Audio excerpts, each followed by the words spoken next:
MD Supplement Superstore, #1.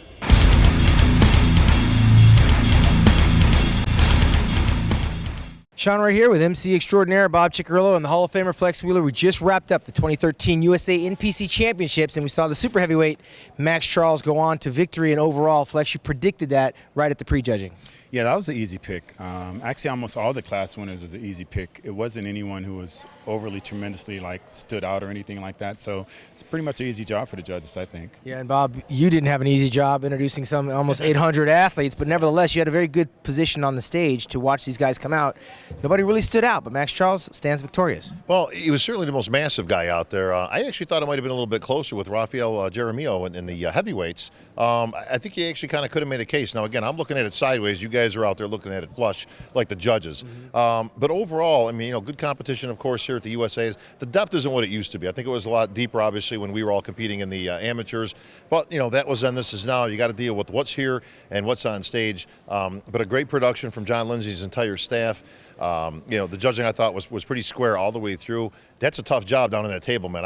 I'm not so sure I'd ever want that one. Absolutely. Well, there's 11 years separating the two victories here, 92, 2001, and another dozen years here to 2013 with Max Charles. Now, that being said, he brought up an interesting point. Rafael was very sharp, very crisp, had a few flaws in there, Kevin Levrone-like, right, but he had a strong case to take that overall as well. No, I thought it was going to be a hands down for their overall, but when they stood next to each other and started posing, it went back and forth. One person won this pose and the other, but I could lean towards the winner. I think that was a straight pick. Yeah, so Bob, I mean, coming here to the USA competition, it's getting longer, it's getting bigger, it's over 2 days now, long ways from when you were doing it here in 2001. 2000, yeah. So what can we expect for this guy, Max Charles? He's stepping into the deep end on any level of any pro show. Well, what's interesting is, times have changed. Back in our day, you had to win the overall. I mean, one guy was turning pro, so there was a much slower turn, so a lot of the guys had to continue on for years and years, as we know. That said, it's kind of an interesting dynamic in the IFBB now because you've got class winners turning pro.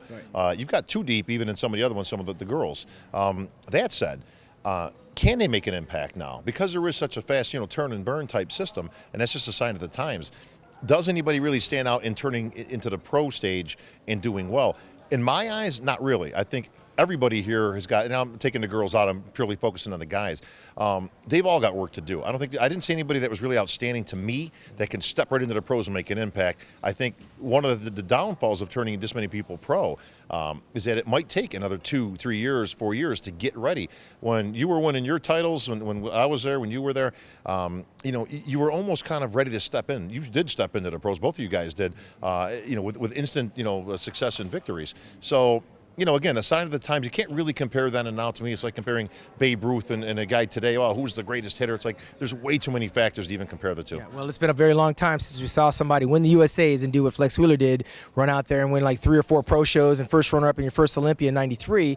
I had a front row seat watching all that stuff go down. That was nice. Those days are gone. But Max already mentioned he's going to be doing the New York Pro in 2014, and that is a contest that is deep in talent typically. Yeah, but I mean, he's from New York, so it only makes sense to go in front of your home crowd. It gives him quite a few months to make some improvements and stuff like that. So I would agree with that point, especially a New York crowd and a New York guy. You can't lose. Yeah, nonetheless, if they pick the right show at the right time, anything is liable to happen. But well, we've seen that, and anything can happen. He can lose.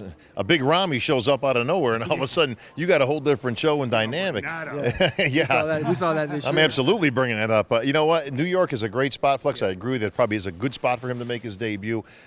Is he a shoe-in for any placing?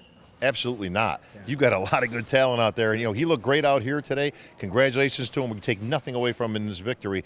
But the minute you step on IFBB Pro stage, man, it's a whole different league, man. Everything's elevated. Everybody's a USA winner. Everybody's a national champ. Everybody's a world champ. Yeah, well, once again, John Lindsay, nothing short of amazing with the turnout, with the participation, figure, bikini, physique. First time they had the physique up here doing this thing. Yep. So it's just getting bigger and bigger and better and better and smoother. You got us out of here on time for dinner. Not only on time, my friend, but I will know a new record established, 9:25 on the dot. But you know what? I accept none of that. It's all the backstage crew. I can only speak so fast. John Lindsay has the best production crew in the biz. They've been working together for years and years. But it's a well-oiled machine at all his shows, and of course here at the USA.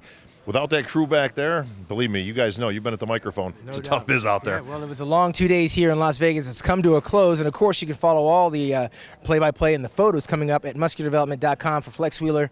Bob Cicherillo, and all of us here at Team MD. I'm Shawn Ray, MuscularDevelopment.com. What's up, this Debo. You need to go down to MD supplement store and tell me what you got on my supplements, homie.